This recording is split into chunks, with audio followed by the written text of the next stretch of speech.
Bukod po sa pag-iingat para maiwasan ang sunog, mahalagang alam din ang gagawin sakaling magkaroon ng pagliyab. Huwag naman sana. At ayon sa Bureau of Fire Protection, mahalagang may fire extinguisher sa mga bahay o establishmento para maagapan ang pagkalat ng apoy. Ang iba't ibang uri ng fire extinguisher at ang paraan ng paggamit ito, alamin sa pagtutok na ito ni Cesar Apolinario. Tuwing may sunog, kadalasang tubig ang hinahanap pang apula ng apoy. Minsan pa nga, tubig kanal ang ginagamit ng mga nasusunugan. 47 kaso na ng sunog ang naitala ng BFP para sa buwang ito. 17 rito, residential area ang tinupo. Kaya mismo Bureau of Fire Protection na ang nagsabing importanteng may fire extinguisher ang mga bahay. Malaki raw ang pakinabang nito para agad maapula ang apoy at hindi na ito kumalat pa. Napaka-importante niyan actually sa residential areas kasi karamihan ng sunog natin nangyayari sa mga residential, no? Kailangan meron po tayo nito at marunong po tayong gumamit. 3 uri ng fire extinguisher ang nasa merkado ngayon. Ang hexafluoropropane na kulay berde ang basyo. Naglalabas ito ng kemikal na pumapatay sa 3 elemento ng apoy, partikular ang init, langis at oxygen.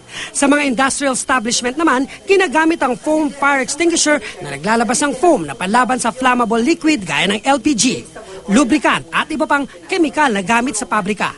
Ang kulay pulang basyo ay ang dry chemical fire extinguisher naman ang karaniwang gamit sa mga bahay o condominium. Nagkakahalaga ito ng mahigit 1,000 piso pataas. Ang pinakamagandang kunin sa mga residentials ay yung dry chemical dahil ito yung pinakamadaling i-operate. Madali rin daw gamitin ang fire extinguisher.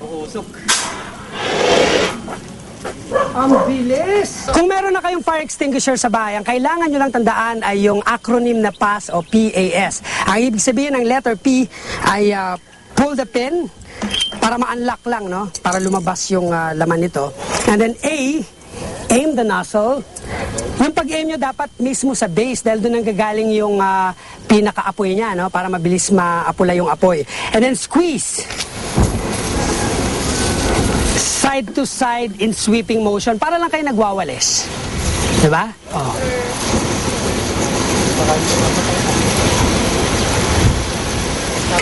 Patay ang apoy.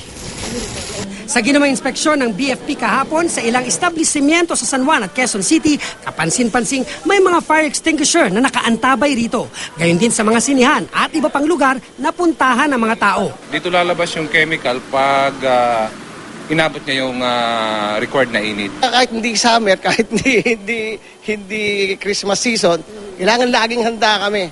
Ininspeksyon din ang bahay sa Barangay Salapan. Napansin ang mga posibleng panggalingan ng sunog gaya ng circuit breaker, ang sira-sirang electrical outlet at ang mga kortinang malapit sa kalan.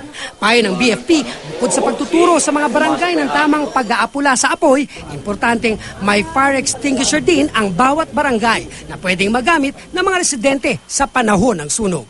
Cesar Apolinario, Nakatutok, 24 Oras.